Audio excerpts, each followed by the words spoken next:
नमस्कार दोस्तों, अब तक का इतिहास है, महामानव ने संसद में राहुल गांधी को राहुल गांधी जी नहीं कहा, लेकिन अब कहना पड़ेगा। ये देश की 140 करोड़ जनता का प्यार नहीं, ऊपर वाले की मार है। पहले सत्र में ही महामानव का अहंकार चकनाचूर हो गया। 18वीं लोकसभा का पहला संसद सत्र शुरू हो गया। पहले संसद सत्र में नए चुने हुए सांसद शपथ लेते दिखाई दिए। मैं आपको एक बात बता सकती हूँ कि कुर्सी की पेटी बांध लीजिए, क्योंकि सदन का तापमान जबरदस्त बढ़ने वाला है। अभद्र भाषा का इस्तेमाल करने वाले हमारे देश के प्रधानमंत्री को ऊनो का रिवर्स कार्ड रिसीव हुआ है। अब वो राहुल गांधी नहीं कहकर बुला सकते, उन्हें जी लगाना पड़ेगा, क्योंकि संसद के कुछ रूल्स होते हैं जिन्हें भाजपा को अब करना पड़ेगा फॉलो। अब उनकी गुंडा राज नहीं चलेगा। हे हाय हेलो नमस्ते जी, सत श्री अकाल, अस्सलाम वालेकुम। मैं निधि शर्मा इंडिया से, और प्रज्ञा Mishra ji my favourite journalist, उन्होंने टाइटल में लिखा है कि मोदी जी को मिला कर्मदंड, वो भी संसद के शुरुआत के साथ ही। अब जैसे वो डिसरिस्पेक्टफुली अपने विपक्ष को ललकारने की कोशिश किया करते थे, अब नहीं कर सकते। पहले तो संसद को वो मोर्चे वाली रैली बना दिया करते थे, but now it's not possible, क्योंकि 400 पार नहीं हुआ ना। इंडिया गठबंधन भी है पावर में, बहुत बड़ा डिफरेंस नहीं है between NDA and India. NDA की अगर आई है 292 सीट्स, तो 232 कुर्सियां हमारी इंडिया गठबंधन ने भी हासिल करी हैं। और नेक्स्ट टाइम तो पूरा गेम पलटने वाला है बॉस। तो बिना किसी देरी के प्रज्ञा जी को सुनते हैं, उसके बाद अपनी विचारधारा भी व्यक्त करेंगे।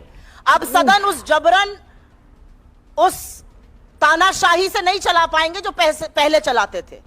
कोई फर्क नहीं पड़ता स्पीकर कौन बने और डिप्टी स्पीकर कौन बने। राहुल गांधी के 14 मिनट के वक्तव्य में 11 मिनट आपको स्पीकर अब नहीं दिखेंगे, ये मैं आपको कह सकती हूँ। और ये लोकतंत्र की ताकत है। ये जनता ने मैसेज दिया है कि अगर राहुल गांधी जी 14 मिनट मणिपुर पर बोलेंगे तो 11 मिनट ओम बिरला की शक्ल हम नहीं देखेंगे, हम राहुल गांधी को देखेंगे। तो ये होने वाला है। सदन में जिस सदन में राहुल जी को नहीं संभाल पा रहे थे, वहां पर अब प्रियंका जी आने वाली हैं। इंडिया गठबंधन के बड़े बड़े प्रबल नेता, प्रखर वक्ता सब आने वाले हैं। क्या होगा बेचारों का। दोस्तों, मोदी के भाषणों पर ताली बजाने वाली और बजाने वाले कई अहंकारी सांसदों को जनता ने घर भेज दिया। इस बार विपक्ष बहुत मजबूत होकर संसद पहुंचा है। 400 वाले नरेंद्र मोदी के पास अब केवल 242 सांसद हैं। दोस्तों, ये पहली बार होगा कि राहुल गांधी संसद में नेता प्रतिपक्ष होंगे। मोदी को अब संसद में राहुल गांधी को राहुल गांधी जी कहना पड़ेगा। अब तक मोदी संसद में राहुल गांधी को नामदार, शहजादे, राजकुमार और न जाने किन किन नामों से बुलाते थे। अब राहुल गांधी जी कहेंगे। ऊपर वाले ने जब रावण का अहंकार चकनाचूर कर दिया, तो मोदी तो फिर भी केवल बायोलॉजिकल नहीं है। अहंकार का लेवल इतना बढ़ गया था दोस्तों कि मोदी संसद में कहते थे अब की बार 400 पार। संसद को ही रैली का मैदान बना देते थे। पूरा देश कह रहा है अब की बार बीजेपी को 370 सीट और एनडीए को 400 पार। ईश्वर ने महामानव का अहंकार तोड़कर संसद में बैसाखियों पर खड़ा कर दिया है। परिणाम ये हुआ है कि अपने दम पर बहुमत तक नहीं ला पाए, उधार सरकार चला रहे हैं। इसी संसद के भीतर 400 सीटें लाने का दम भरने वाले महामानव का हाल ये है कि अपना स्पीकर बनाने के लिए भी जद्दोजहद करनी पड़ रही है। डेप्यूटी स्पीकर बनाने के लिए भी जतन करते हुए दिखाई दे रहे हैं नरेंद्र मोदी। जिस एनडीए की सालों साल मीटिंग नहीं होती थी, जिस एनडीए के होते हुए भी नरेंद्र मोदी उसका नाम तक नहीं लेते थे, 30-41 दलों का कुनबा होते हुए भी खुद को एक अकेला कहते थे, ऊपर वाले ने मोदी के उस अहंकार की धज्जियां उड़ा दी है। एक अकेला कितनों को भारी पड़ रहा है। दरअसल नरेंद्र मोदी खुला झूठ बोलते थे। मोदी कभी अकेले थे ही नहीं। असल बात ये थी दोस्तों कि वो कभी अपने आगे किसी और को क्रेडिट नहीं लेने देते थे, और यही सब करके उन्होंने खुद को परमात्मा का भेजा हुआ दूत साबित कर लिया था। एनडीए हमेशा मोदी के पीछे था, लेकिन मोदी ने कभी भी एनडीए को क्रेडिट दिया ही नहीं। हमेशा एक अकेला, मैं, मोदी, मोदी की गारंटी, मोदी है तो मुमकिन है। एनडीए छोड़ दीजिए, मोदी जी ने वैक्सीन तक का क्रेडिट अपने नाम करवा लिया। अब भगवान ने मोदी को संसद में ऐसी जगह पर लाकर खड़ा कर दिया है कि छींकने और खांसने से पहले भी नीतीश और नायडू से पूछना पड़ता है, भाई नीतीश भाई छींक आई है, छींक लूं? नायडू भाई खांसने की इजाजत देंगे क्या? महामानव जी के अहंकार के ध्वस्तीकरण के साथ ही 18वीं लोकसभा का तीसरा सत्र शुरू हो गया है। नई संसद में इस बार बहुत कुछ अलग है दोस्तों। विपक्ष मजबूत है।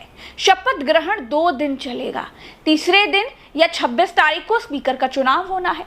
आशंका ये जताई जा रही है कि 26 तारीख को स्पीकर के चुनाव में नीतीश और नायडू बहुत बड़ा खेल कर सकते हैं। दूसरी तरफ शपथ होते ही पर्चा लीक पर, परीक्षाएं रद्द होने पर विपक्ष नरेंद्र मोदी पर जोरदार हमला बोलेगा।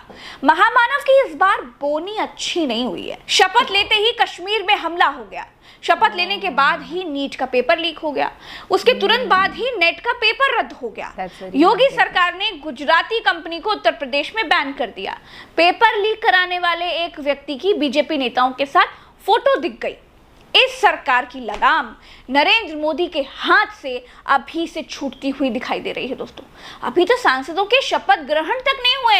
नरेंद्र मोदी के लिए 2024 का ये साल शुभ दिखाई नहीं दे रहा है। कहीं से कोई अच्छी खबर नहीं आ रही है दोस्तों। सोना छू रहे हैं तो मिट्टी हुआ जा रहा है। पहले नरेंद्र मोदी के प्रधानमंत्री बनते ही तेल की कीमत कम हो गई थी, तो नरेंद्र मोदी खुद को भाग्यशाली बता रहे थे। साथियों, मेरा बहुत सौभाग्य है कि एनडीए के नेता के रूप में आप सब साथियों ने सर्वसम्मति से चुन करके मुझे एक नया दायित्व दिया है। इस बार नरेंद्र मोदी के प्रधानमंत्री बनते ही, उनके शपथ लेते ही देश के युवाओं पर मुसीबतों का पहाड़ टूट पड़ा। महंगाई अचानक बढ़ गई। मोदी अब खुद को भाग्यशाली नहीं कहते हैं।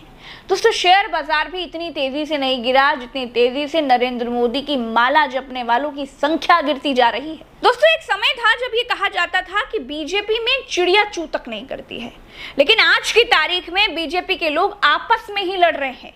मोदी के नेतृत्व में भी उत्तर प्रदेश में बीजेपी की बहुत बुरी हार हुई। अयोध्या की सीट तक नहीं बचा पाए। अयोध्या क्यों हारे, उसकी समीक्षा करने पहुंचे तो बीजेपी के नेताओं की पूर्व सांसद लल्लू सिंह से भिड़ंत हो गई। हालात ऐसे हो गए कि मारपीट होते होते रह गई। दूसरा उदाहरण मैं सिद्धार्थनगर का बता देती हूँ। यहाँ बीजेपी में जूता लात हो गई। जी हाँ, यहाँ बीजेपी के बड़े बड़े नेता ये पता करने के लिए आए थे कि जीत तो मिली लेकिन मार्जिन कैसे कम हो गया। कार्यकर्ताओं में ही आपस में मारपीट हो गई। ये मैं आपको क्यों बता रही हूँ? इसलिए बता रही हूं क्योंकि एक समय था जब बीजेपी में कहा जाता था कि बीजेपी गधे को भी टिकट दे देती थी तो जीत लाते थे, लेकिन आज मोदी को खुद जीतने में लाले लग गए। एक समय था जब ये कहा जाता था कि बीजेपी में बड़ा अनुशासन है।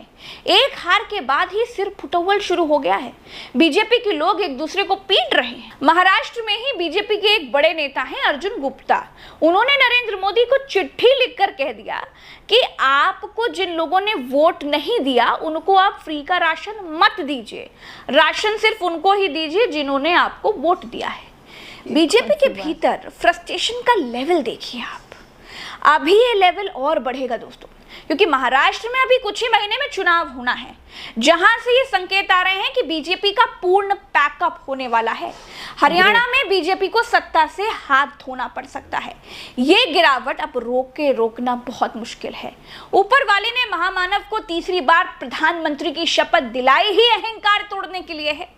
देश में मैं मेरा ही नहीं चलेगा, देश त्याग से चलता है। गठबंधन में त्याग किसे कहते हैं, इस बार मोदी जी को यह मालूम चल जाएगा। जिसे चिढ़ाते थे अब उनके नाम के आगे जी लगाना पड़ेगा। चलिए दोस्तों, इस वीडियो में इतना ही। मुझे दीजिए इजाजत। राम राम, दुआ सलाम, जय हिंद। चैनल को सब्सक्राइब जरूर कीजिएगा। नमस्कार। आपका दिल से धन्यवाद प्रज्ञा जी, इतनी अच्छी खबरें हम तक पहुंचाने के लिए। और जाहिर सी बात है कि महामानव का जो अहंकार है वो तो टूट जाएगा, चूर चूर हो जाएगा जब वो राहुल गांधी के आगे जी लगाएंगे तो, क्योंकि उन्हें तो आदत पड़ गई थी ना टॉन्ट कसने की, टीज करने की राहुल जी को। जैसे छोटे बच्चों के बीच में गली के कुछ हरामखोर बड़े बच्चे नहीं होते, वैसे ही मुझे मोदी जी नजर आते हैं कई बार। एक अकेला घमंड इतना है कि बस पूछो मत। I personally I am not a big fan of संसद, क्योंकि पार्लियामेंट में मैंने ऐसी चीजें होते हुए देखी हैं, लोगों को इस तरीके से बिहेव करते हुए देखा है जैसे क्लासरूम के लिटरल बैक बेंचर्स बिहेव करते हैं ना, अपना आपा खो देना, चिल्लाते रहना, और स्पीकर जो होते हैं वो बेचारे शांति करवाते रहते हैं कि बैठ जाइए, शांत हो जाइए, रुक जाइए प्लीज, पर कोई सुनने का नाम ही नहीं लेता। और ये सारे देश के सेलेक्टेड लोग होते हैं जिन पर ये दावा किया जाता है कि ये देश को चला रहे हैं, खुद ही नियम कानून फॉलो नहीं करते तो देश की जनता को क्या संकेत दे रहे हैं। खैर, राहुल गांधी जी को अगर आपने संसद में देखा है कभी बोलते हुए तो आप जानते हैं कि वो टू दी पॉइंट बात करते हैं and he never misbehaves like Modi ji, never. Education का जो फर्क है ना वो बहुत अच्छे से नजर आता है। खैर, अब तो मोदी जी को भी अच्छा बर्ताव करना पड़ेगा भाई। और वाकई इस चुनाव में ना देश का जो लोकतंत्र है, डेमोक्रेसी, वो बच गई। अगर 400 पार हो जाते अंधभक्तों की बदौलत तो न जाने कौन से गंदे दिन देखने पड़ते। अंधभक्तों की तादाद में गिरावट हमारी आत्मा को चैन, शांति और अमन देती है। चलिए, ख्याल रखिएगा अपना और अपने सभी घर वालों का। खुश रहिएगा। सत्यमेव जयते। जय हिंद।